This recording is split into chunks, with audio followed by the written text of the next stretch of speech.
kings, better than diamond rings. Football, Wildcats, football, Wildcats, football, Wildcats, football, I got it. football, Wildcats. football. Welcome to the Married with Picks podcast, season 2, episode 14, week 12. Remember, we're available anywhere you get your podcasts. Like us on Facebook, subscribe on YouTube. All right, Steve, did you want to do a quick recap of last week? I think we did pretty well, or you did pretty well last week. Yeah, overall, I went 8-5 on the picks on the podcast. You were, I think, 3-5 or 3-6 here. It looks like we had one straight up bet. What's that? Nothing. We had one straight up bet. It was Green Bay. You had Green Bay at Minnesota. I won that one. And the highlights, pretty much the 1 o'clocks. I went 7-1 at the 1 o'clock games. It's had a big roll early. Well, and I still say the right side of that game was the Chargers, even though Pittsburgh did cover. There was a couple of fluky plays. That was a bad letdown in the fourth quarter by the Chargers. So, all right, moving on to week 12. Of course, we've already had 3 games played. Bears and Lions, Raiders, Cowboys, Bills, and Saints on Thanksgiving Day. And I think we were both on the right side of all 3 of those games. So hopefully the streak continues. I have a live parlay. I'm hoping cash. We'll see. All right. We also have 2 teams on bye. We have the Cardinals and the Chiefs on bye. So 12 games here to discuss. First game up is Tennessee at New England. It opened at -2.5 in favor of New England, and it's at -7 currently. So this is a battle for first place in the AFC.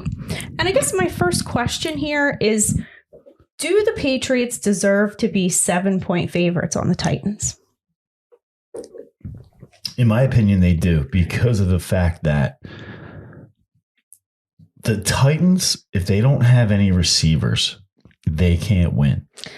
But I mean, from a Vegas perspective, like they say, the quarterback is what moves the line for the bookmakers. So the fact that A.J. Brown isn't there shouldn't move the line. No, I disagree, because when I say they don't have any receivers, it's really Julio Jones and A.J. Brown. And they've shown that they can get away with one of them being in the lineup and the other one not. But when they've had both of those receivers out of the lineup, they haven't. And we know what kind of issues they have at the running back position. Ryan Tannehill is not the quarterback that's going to say, okay, boys, get up on my shoulders and I'm going to take you to victory. So it does look weird when I was looking at this game. 7 points is a lot. But when you start to break it down, you know, the squad that went out there with no receivers lost to the Jets. They lost to the Jets. You know, this is New England at home. I know it doesn't feel right because a lot of points, but I like New England. Well, that was my initial take when I looked at this game. I thought without A.J. Brown, because he's already been ruled out, Julio is still on the IR. Obviously, Derrick Henry isn't there. They waived Adrian Peterson. So, I mean, it's a tough sell. But the Tennessee Titans are 8-3. The Patriots are 7-4. I just don't think the line feels wrong to me. So I feel like the line is telling me to take Tennessee. And I don't know how they do it, but I don't know how they did it in a few other games. The Rams, the Bills, the Chiefs. They pulled off victories in those games. So I kind of wonder if they're going to do it here, or at least be more competitive than people expect. Anytime you say in the NFL, especially with an 8-3 team, there's no way, that's when it happens. So let me ask you this. Who's the hottest team in the NFL right now? Who's won the most games in a row? Okay. But go back a week and who was the hottest team in the NFL? New England, 5 wins. Go back a week and who was the hottest team in the NFL? Tennessee Titans, 6 wins in a row. Rams, Bills, Chiefs. I just don't see a path to victory. That's my problem. I don't either. But anytime you say that, isn't that the game where it happens?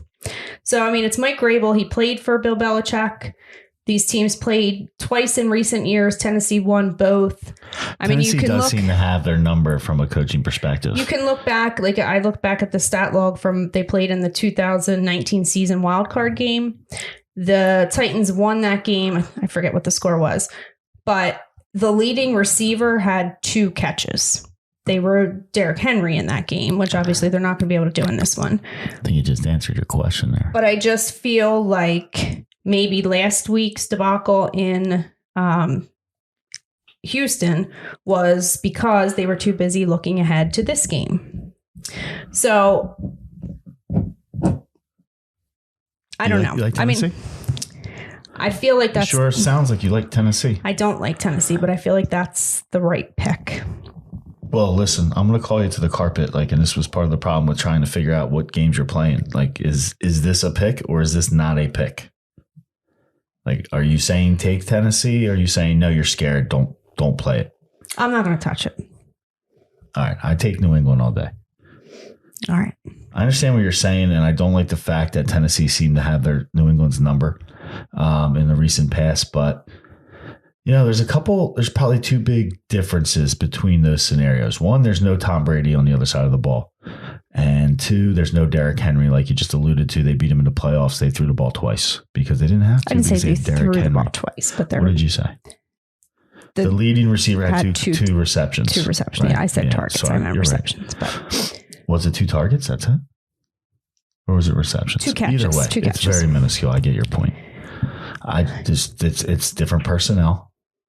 I think Tennessee's shown that they're struggling. And really what I'm looking at is the race in the AFC South and how it's tightening, because the Colts have won 3 in a row, right? They're sitting at 6-5 and Tennessee's at 8-3. So if Tennessee loses and they're 8-4, they're 1 game behind Tennessee. I just feel like that race is panning out to be tight again. I feel like what you just said is my whole point. Tennessee gets no respect. They won 6 games straight. They beat all these top teams and nobody's talking about them.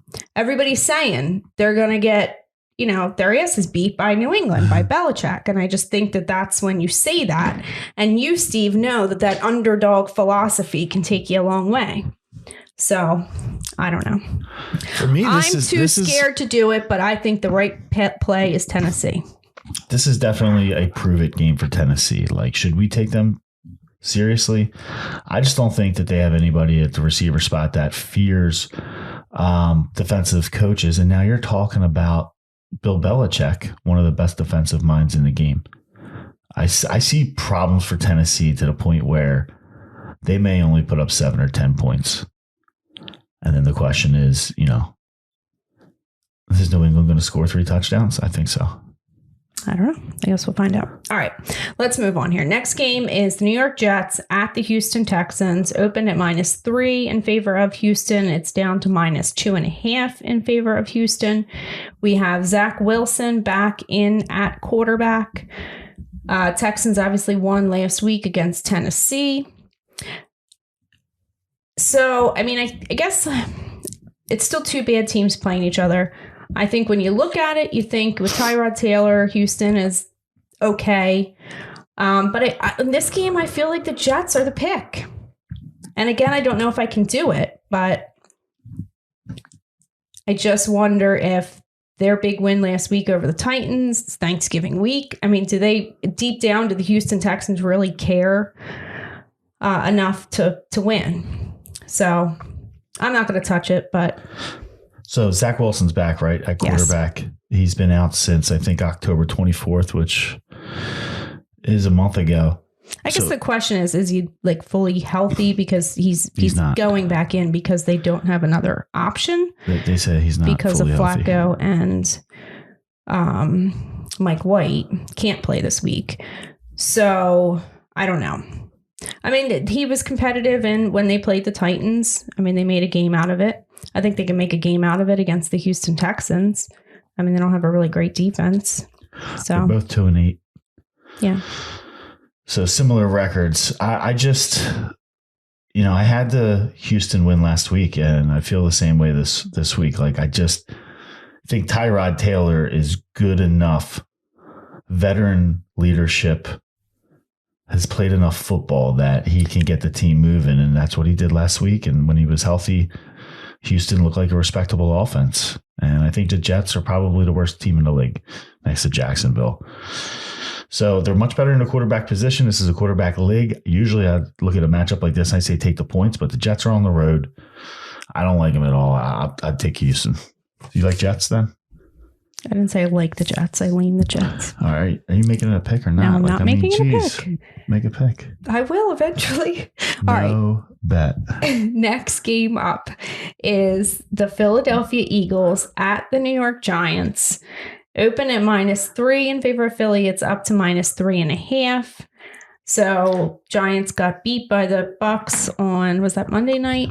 And shortly thereafter fired Jason Garrett. I don't know what kind of effect that has. Like a lot of times when a coach gets fired, Can't it's like, hurt. I'll tell you that much. well, I mean, is Jason Garrett like the type of guy that the players like dislike? Do you really think it's Jason Garrett's fault? Because I'm not a big fan of Jason Garrett, but I don't Garrett think didn't help that situations, but that offensive line is atrocious. Yeah. And I don't know how you get anything done. So I don't think it's his fault. Saquon Barkley is questionable. The Eagles will have no Jordan Howard. And I guess the thing with Philly is I don't know how much we can take their win over the Saints as a convincing victory, considering the Saints were playing with their third string quarterback, missing a couple offensive linemen, no Alvin Kamara. Yeah, they were beat up. This is something I usually don't do, and I have a feeling it's going to come back and bite me in the butt, but I'm going to pick the Eagles here. Really? Yeah. That's shocking. I'm also on the Eagles. The game does worry me a little bit because of the fact that here we are 12 weeks into the season and nobody's really talking about the hype that was leading into the season with the turmoil between these two teams. If you remember, the last week of the season, the Eagles pulled Jalen Hurts with the lead and ended up losing the game to Washington in a suspect fashion. That made people think that the Eagles tanked the game for a better draft pick. Well, what had happened is they lost the game and put Redskins in the division lead and into the playoffs, where if they lost that game, the Giants would have won the division and been in the playoffs. So there was a lot of back and forth in the media, a lot of ire from the Giants coach, and a lot of their players were left dumbfounded. But, you know, the NFL geniuses that they are don't schedule this matchup until week 12. So a lot of that kind of rigmarole around that situation has died down. But you got to believe that the Giants are using that as fodder in the locker room and they're going to come out ready to play. The thing that worries me, Saquon Barkley really looked like he was just knocking the rust off last week. First quarter, he was just tentatively prancing into the line. He didn't look that strong. But I expect him to look a lot better this week. Well, he's questionable. Well, if he doesn't play, then they're in big trouble. Because they have the receivers. The problem, the Giants are going to score on this defense. The problem is, how are they going to stop that running game? And that'll be interesting to see as the Eagles have rediscovered the running game. And does the fact that Jordan Howard's not there hurt at all? It definitely hurts because Jordan Howard is good down at the goal line. When Miles Sanders came back from an injury last week and got the start, but after the first snap, Howard came in. So they were very much in looked like a carry share. And then Miles Sanders fumbled the ball inside the 10-yard line. And it looked like Sirianni was going to start tipping the hand to Jordan Howard, but then he got injured as he took a couple more carries after that fumble. And then he got injured and Miles Sanders took over. I think he got, almost to 20 carries. He was just shy. So I think it makes a big difference because you don't have. Well, now you're starting to scare me. Well, you also have Boston Scott there, right? So it's not. I feel like they damaging. don't like Miles Sanders. Yeah, well, I think that Boston Scott's going to get some carries for sure, and you'll activate Kenny Gainwell, so he's going to steal some. I thought Jordan Howard looked pretty good for a guy that came. Jordan Howard situation perplexes me because how this guy's just sitting on the practice squad at the beginning of the season. He's 2 years removed from being a Pro Bowl running back and did nothing but great things for the Eagles when they first got him. The only problem is he got injured. I know the best ability in this league is availability. But Jordan Howard has definitely proved himself that when he's healthy, he can carry the load in the backfield. He looks very strong. All right. So we're both on the Eagles. Eagles there. All right. So next game up is Tampa Bay at Indianapolis. It's at -3 in favor of Tampa Bay. And this is probably my favorite game of the week. I'm going to go Tampa Bay here, and I feel pretty good about it. The Colts obviously have been riding Jonathan Taylor pretty hard, and it's worked for them the past few weeks. But the Bucs have a pretty good run defense. They're getting Vita Vea back this week, so he will help out there even more. So if the Colts are going to win this game, I think it's going to be on Carson Wentz's shoulders, and I think the Bucs defense is good enough to make him uncomfortable and force him into some bad decisions. So Antonio Brown's still out again this week. Gronk was back last week, so he'll be out there with Godwin. And Evans was on the injury report, but now I guess he's off. I don't really care much about Mike Evans, but what are your thoughts on this game? Get on board the Wentz wagon. I don't know why you're even worried about Tom Brady in this game. He is going to be cooked.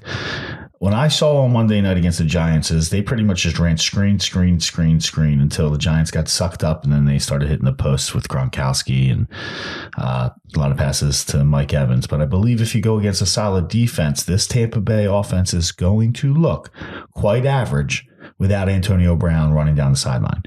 So they're without Antonio Brown again this week. I think that Indianapolis is very high off the win last week going into Buffalo, but I don't think it's going to be a situation where it's a letdown. I don't think there's any letdown in Indy yet because they're just coming from behind after losing so many games in the beginning of the season. Their defense is really looking a lot stronger, like one of the at least top half of the league, right? Maybe top 10 defense. Mm-hmm. And Carson Wentz is just getting better. So you alluded to Jonathan Taylor. He looks like the MVP right now, right? When you take Derrick Henry out of the equation because of the injury. And I think right now, if you had to vote on it, he would get the MVP nod. Carson Wentz starting to heat up. Michael Pittman Jr. looks very strong. And you have T.Y. Hilton. Don't forget the old man's coming back off of injury. He's played the last 2 games, and he's only no getting more Deshaun action. Jackson. He's no Deshaun Jackson, that's for sure. Nobody has that kind of world-class speed, but I digress. I would take Indy, and I'm willing to, make this a bet. You said you were quite strong on Tampa. I know, so but why, I feel like if you're I'm on the other jinxing side, that you wouldn't? Don't let me Because talk you're you out of jinxing it. I mean, it's not I'm right and you're wrong. I know, but you've gotten the better of me. You've gotten the better of me on the bet, so I feel like it's hurting my best play if I bet you on it. You better start picking more games because you're at least like you're like 4 or 5. No, I'm not saying pick games, but I mean bet games because you're like 4 or 5. Well, behind I tried me. that the one week and then we split it anyway, so it didn't matter. Yeah, you're like 4 or 5 games behind me in the standings. So all I got to do is win one. All right, next game. All right, so that's a bet, right? You have Tampa. I shook your hand, didn't I? Oh, showing a little fire. I like it. All right, next game. See what other games I can take money from you. Well, it won't be this one. Atlanta at Jacksonville. Opened as a pick'em. It's up to -2 in favor of Atlanta. Now, this is 2 bad teams playing each other, so I really don't even want to go there. I think overall Atlanta is the more experienced team. And I mean, they look good for a few games, but they just haven't looked good the last 2 weeks. Last week in New England, the week before in Dallas. They've been without Cordarrelle Patterson. So I think if he comes back this game, he's questionable right now. I might lean towards Atlanta, but overall, it's just 2 bad teams. Yeah, it's 2 bad teams. I'm going to take the points here at home. You're going to take Jacksonville? I would take Jacksonville for sure because I can't love it, right? But here's what I mean. Atlanta has a record of 4-6. To me, they don't look like a 4-6, like 500 team. They look much worse than that. I think that this is kind of one of those things going into the factor that it's the ebb and flow of the season. But they're 4-6. The record's too good from what they are. And I think this is a loss going down to Jacksonville. But Well, what do the Jacksonville Jaguars look like? They're 2-8. They suck, but they're going to win a couple games here. Well, they've already won a couple. That's probably more than they should have won. Yeah, I think again you get Atlanta's not too bad on the road. They're 3-2 this year. They're even worse at home. They're 1-4, right? But I like I don't love Jacksonville, but I would take Jacksonville, and it's more than hey, if I had to take a play, I would take Jacksonville and like it. Should be interesting. It's gonna be a 3-point game either way, so this might be a good tease game. Okay. Yeah, I don't know. All right, next. Nothing for you? No. I'll go on the record with Jay though. Okay. All right. Next game up is Carolina at Miami. It opened at -1. It's up to -2 in favor of Carolina. I don't have really a lot to back me up here, but I kind of lean Carolina. I think that Cam being in at quarterback has just given them a little bit of life that they didn't have under Sam Darnold. And their defense is pretty good. They got CMC back. He's got a couple games under his belt now. So they can run the ball. Carolina's pass defense is pretty good. The way to beat them is really on the ground. Miami hasn't had much of a run game all season. The Panthers lost last week with Washington, so I think they get back on the winning side of the track here. Carolina? Want to bet? I'll take Miami here. I'm not going to go at Cam Newton in any of these games. I think he's a scrub. This is the tail end of his career. He's done. Miami's starting to heat up a little bit. At least they're showing that they can beat the bad teams. Last week they handled the Jets pretty much. I don't see Carolina really coming into Miami. Miami's getting 1.5, 2 points.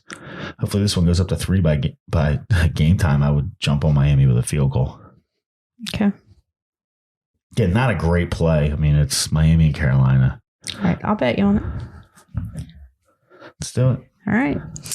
All right, next game up, Pittsburgh at Cincinnati. It opened at -4 in favor of Cincinnati. It's down to -3.5. This is a division game. These teams played in week 3. Bengals 24-10? won that game 24-10. That is correct. Last week, Pittsburgh played without TJ Watt, Minka Fitzpatrick, and Joe Hayden. It sounds like they will get TJ Watt and Fitzpatrick. Is it Fitzpatrick? Yeah. Mika? Yeah. Minka Fitzpatrick. Yeah. And Joe Hayden is questionable. So I'd really like this game a lot more if TJ Watt and Fitzpatrick weren't in. But I don't think that, like, Pittsburgh did cover the spread last week. I don't think that they played that great. They got 2 like fluky plays that went in their favor with the ball off the helmet. It turned into a turnover, and then the re-kick. That was a crazy cover. That resulted in a short field for them. What was that score going into the fourth quarter? It was 41-37. They scored 27 points in the fourth quarter. Yeah. They had 10 points. Yeah. It was 27-10. There was 41 points scored by both teams in the fourth quarter combined. Yeah. Jesus. So I got to lean Cincinnati here. I prefer it like closer to 3. The hook scares me. But I think the Cincinnati offensive line did enough in the week 3 game to hold off TJ Watt and company. So I think they can do it here. They got the win last week in Oakland. So I mean, I see one place still has it at 4. So, you know, it's going from 4 down to 3.5 in most places. We'll see if it gets down to 3. I think it's a 3-point game, division game. I'm not in love with Pittsburgh, but since he has proven that they're undependable, so I'd be careful either way on this game. But I would say 3-point game in the division. I'm getting 3.5. I'm taking those points. I'll take Pittsburgh. Okay. All right. Next game up is the LA Chargers at. You like Cincy, right? Yeah. Chargers, Denver.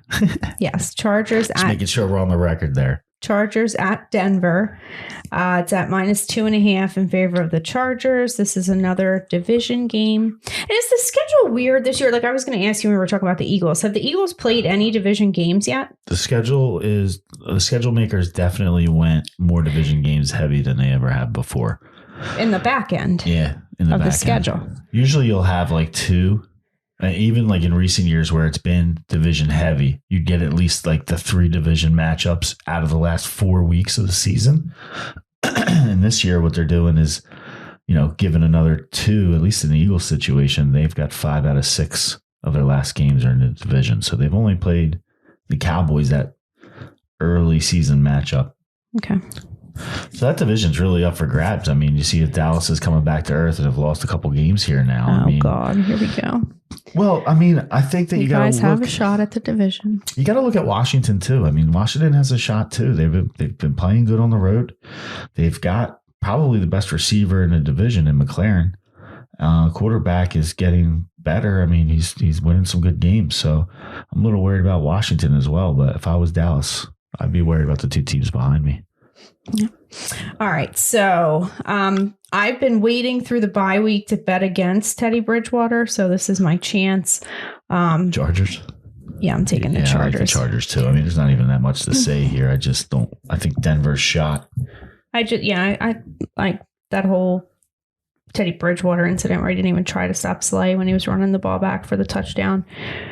Really, San Diego likes to smash the ball. Just made me feel like they're kind of checked out. So Brandon Staley, the coach there, learned from Nick Fangio, who's the coach of Denver.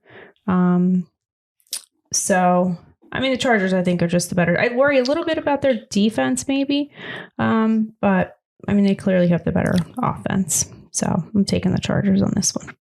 Put it down, Chargers. Yeah, I'm with the Chargers, too. All right. Next game, Minnesota at San Francisco. It opened at -2.5 in favor of San Francisco. It's up to -3.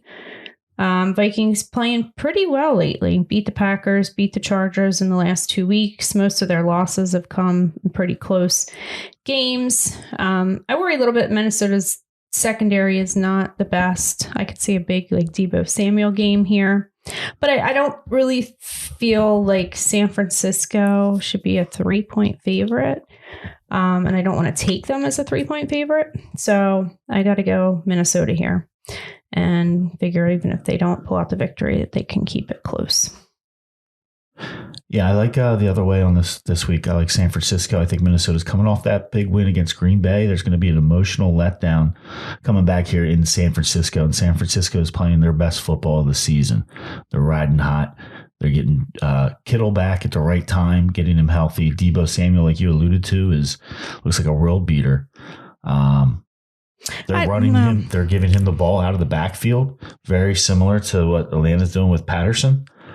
So he's been getting 6 to 8 carries a game and still producing at the receiver position. So I like what San Francisco is trying to do here, even with Garoppolo, a quarterback who we know from past podcasts, neither of us are very high on him.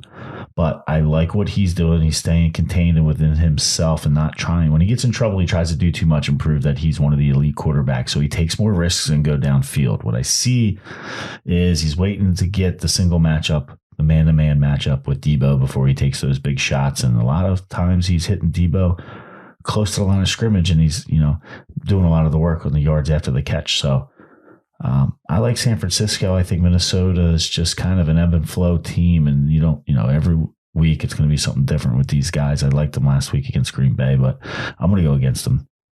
All right. You want to bet on this one? You're going to make me bet Kirk Cousins? I'm just starting to like Kirk Cousins. Yes, I would love for you to bet on Kirk Cousins. All right, I'll do it. Kirk, don't let me down. All right. It's a lock, dude. Take San Fran. It's a lock. Okay. Next game up is the LA Rams at Green Bay. It opened That's a good game. Open at -1.5 in favor of Green Bay. It's shifted to -1.5 in favor of LA. So usually anytime we have Rodgers as a home dog, I would be all over that. He does have a fractured toe, I believe. They are still without their one offensive lineman, David Bakhtiari. They also lost Elton Jenkins last week. So they have a couple injuries on the line. These teams played in the playoffs last year. Packers won that game 32-18. Obviously, that was Goff at quarterback, not Stafford. Rams really need this win. They suffered 2 losses before the bye week. So I'm really torn on this game. I don't know. I kind of lean Green Bay, but then I feel like Jalen Ramsey is going to cover Devontae Adams, who's Rodgers going to throw it to. And I think, in my opinion, it really is going to come down to whether or not Aaron Jones plays. He's questionable right now. But that, to me, I think is key, because I think Rodgers needs somebody else to throw the ball to. And I don't know that Dylan is capable of catching the passes like Aaron Rodgers or Aaron Jones is. So I've been back and forth on this. What are your thoughts? Well, shout out to my college buddy and NFL reporter listening up in Connecticut, Ben Nemser, who earlier texted me that Rodgers got his toe injured from always sticking one foot out the door in Green Bay. So I thought that was funny. But I like Green Bay. I think anytime that you're going to get the odds makers put this game out as a 1.5 point Green Bay favorite. The line is flipped to 1. I know it's because of Rodgers, but this definitely feels to me like a Aaron Rodgers come from behind at the end type of win. And if I'm getting points, I don't have to worry about covering that spread to just get the win, baby. I'm all over Green Bay here. Other interesting thing is it opened at the points at 50, and it's down to 47. So I would think, like, if anything, this would be like an offensive shootout type game. So I'm curious why the line's coming down. I guess the other thing is... What's the weather like? Well, I haven't looked, but I meant to look at the weather, but I didn't earlier. But obviously you have the LA team traveling to Green Bay. I mean, I'm assuming it's going to be cold, if nothing else. So, yeah, I mean, I've really been back and forth, but I mean, it might... a high of 34. So, I mean, that's the thing that's even more reason you get the LA team in freezing conditions, just shy of freezing conditions. I'm sure that'll be the afternoon. What time is this? Oh, this is a 4:25 game. So, well, it'll be, 3:25, 2:25 probably out there in Green Bay. So I just think, listen, in my mind, I'm high on the Rams coming into this season. I think they've sputtered a little bit because they're trying to find their identity. I think Sean McVay is trying to find his rhythm for the passing game with Matthew Stafford. They've looked great at times, but they've looked very inconsistent recently. In my mind, I'm looking very much at the similarities between the LA Rams of this year and the Tampa Bay Buccaneers of last year. With the new quarterback, new players around them, Tampa Bay didn't really start hitting their stride until December last year. And we know what happened once they started hitting their stride. They rolled all the way to the Super Bowl. I'm looking for a similar run like this from the Rams, but it's going to start in December. Not this week. I think they lose this game. It looks to see the Rams start getting to play in their division. They're going to get Seattle. They're going to get back at San Fran. Who knows what Arizona's going to look like, with their quarterback situation. It hasn't looked good the last couple of weeks. He hasn't been able to suit up. But the problem there is when he is able to suit up, it's his running ability that makes him so good. So if he's injured and he's not all the way back in that scenario, it makes Arizona less difficult to beat. Anyway, I digress. Let's go back to the Green Bay game. I take Green Bay getting the points at home. All right. I'm taking Green Bay if Aaron Jones is playing. No A.J. Dillon. I think I think Aaron Jones is playing. Well, he's questionable right now. I would look for Dillon. So Green Bay passed the ball all over the place against Minnesota, and they lost the game. So I think they're going to get back to running the ball a little bit more. Well, that's the approach they took when they played last year in the playoffs, and it worked. Yeah. But I feel like Aaron Jones is more of the pass catcher, because if Jalen Ramsey's going to cover Devontae Adams, which he did in that last game, then Aaron Rodgers needs somebody else to throw the ball to. They don't have the tight end, Tanyan, he's out. So, and I don't know that Rodgers trusts much of those other receivers, even if Aaron Jones consistently. comes back in, I think that most people are going to make the mistake. So if you have A.J. Dillon from a fantasy perspective, everybody started him last week because Aaron was out and he didn't really produce that much. He got, maybe like 4 or 5 points because they went pass heavy. I think they flip it, and even if they're splitting carries, Dillon's going to get the lion's share of it as they ease him back into the lineup off the injury. Aaron Jones's value as the pass catcher. So that's the difference to me. Yeah, well, I would expect a big game out of A.J. Dillon, regardless. If he's coming back off of injury, they're not going to, I don't think, throw him back in there with a lion's share. They'll throw him in there if they need him. I guess it really comes down to the health. The fact that we're talking whether he's going to play or not right now, and it's Friday night. I mean, it's not like he's coming back 100%. I mean, it might sound silly, but that makes a big difference to me in this game. It really does. No, his pass receiving skills are outstanding, and you make a good point. I mean, that would be big in the outcome of the game too. As long as you have that threat in there, him coming out and receiving the ball out of the backfield. Because if they don't have him and Ramsey's on Devontae Adams, then he's got MVS and those other guys. I just don't think he trusts them that much. Yeah. All right, moving on. Next game is the Sunday night game, Cleveland at Baltimore. It opened at -5.5 in favor of Baltimore. It's down to -3.5, which that's interesting to me that the line moves that direction. So this is a division game. Browns won last week against the Lions 13-10. It certainly was not the convincing win that maybe we would have expected after they got beat pretty good by the Patriots. So I feel like there's definitely some dysfunction in the locker room there. We have Baker not 100%. Assuming Lamar is back and healthy this week, I'm leaning towards the Ravens. Last year, in the 2 meetings between these teams, the Ravens won the first matchup 38-6. The second matchup turned into quite a shootout, but the Ravens did win that game as well, 47-42. I do expect a little bit more scoring in this, but I really think that there's just something going on in that Cleveland locker room. So I have to lean Baltimore here. Yeah, I'm looking at the trying to figure out what's going to happen here towards the tail end of the season and who's the real contenders, and that's where we're headed into December and trying to figure out who's the contenders and going to make the playoffs. Right now, Baltimore's 7-3, top of the division, and personally, I don't think Baltimore. I see struggles for Baltimore getting into the playoffs. Right now, they're in the lead. I think they're going to lose this game. And I'm really like with you. I'm looking for Cleveland or Pittsburgh, who are at the bottom of the standings here in the AFC North, to kind of make a run here towards the end of the season. I don't really trust Cincinnati. I don't think that this is their year. I think next year is when you really got to worry about them. They're very young, so you're seeing that in their inconsistent play. Why is the Browns listed below the Steelers when they have 6 wins and the Steelers have 5? Because of the win percentage given the tie. So they're Pittsburgh's 5-4, Cleveland's 6-5 and the 5-4 with the tie gives you 550. They have a game in hand. Well, it gives you 5. No. Yeah, they do have 11, a game in hand. 11-10. But it comes down to the winning percentage. The record of 5-4-1 is a 5-5-0. Cleveland's record of 6-5 is a 5-4-5. So it's 5. Because of the extra game. Kind of. Okay. All right. That answers the question. It's because of the win percentage. It doesn't have anything to do with the extra game.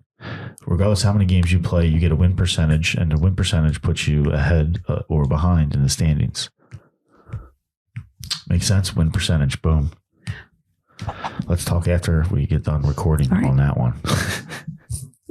All right. All right. So you're taking Cleveland there? Yeah. Okay. Yeah, and again, I'm not in love with Cleveland, but I mean, as long as I'm getting more than a field goal, I like it. Cleveland's not world beaters, but are they getting Hunt back this week? I think they're getting Hunt back. Yeah.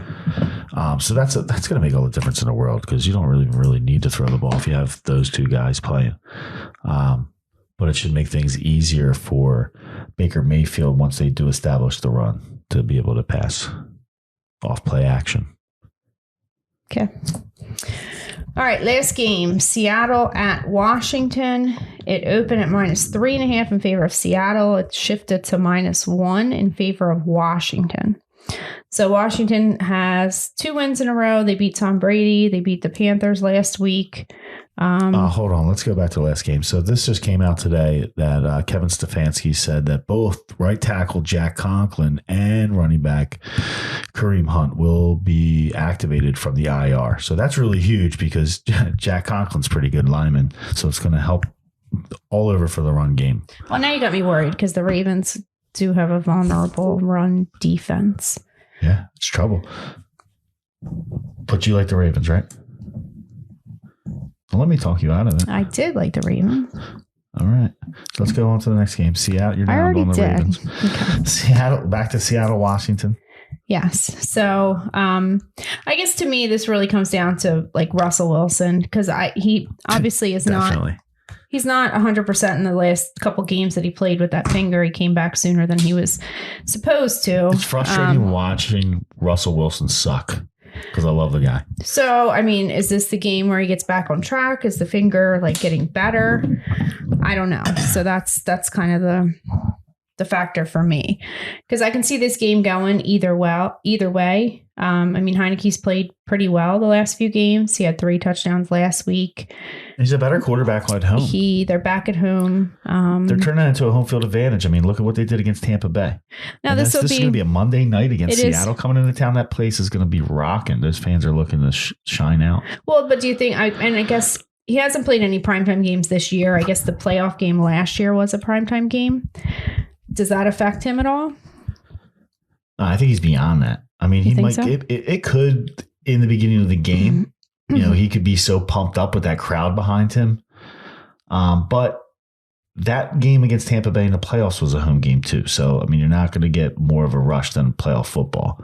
Mm-hmm. So I think that I think he's more than proved that after showing obviously it was more of a team effort against Tampa, but being able to come back and get revenge on that team that knocked them out of the playoffs was a huge step up. So Heineke looks like he's halfway decent.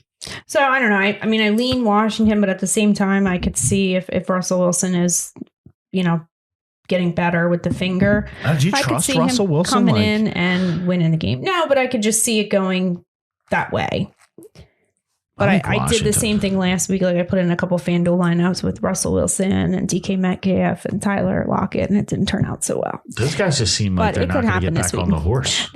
With these primetime games, the Sunday night, the Monday night, the one thing I look at the most is where's the money? And I go the opposite.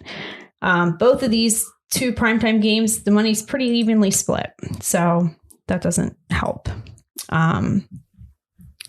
So I don't know. I mean, I could see it going either way. I think it really comes down to Russell Wilson. I think there's also a little bit of dysfunction going on in Seattle now with their record where they are. There's talk about, Russell Wilson not being there next year.